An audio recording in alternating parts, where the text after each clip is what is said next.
wase uyalila lo inhloko yemndeni kuleli khaya athi lo mthetho awukakhiywa ngoliciniso. Kuthiwa umfana akashaya kanti libuye lithi susakula ngeliswati enzanyeni. Kanti lesiswati sithini nasithi indlela yebutwa kulaba phambili. Kanti vele kudotsa kukhulelwa lokho buhlungu.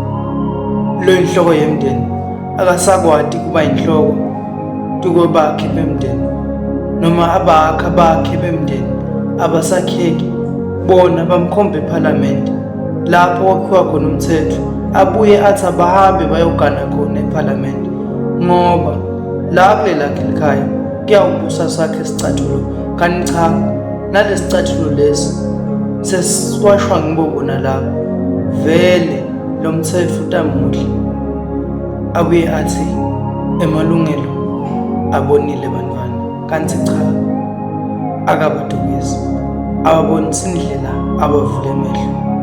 Phela nani nebadali beninako ukusibeka sandla ngendlela lengacondzakali kibo labantwana bakhale kube bedelo balamlelako nangwe umlamlelo laba bemalungelo sithi halala siyabonga soda mlenzana mbuya yimbongi.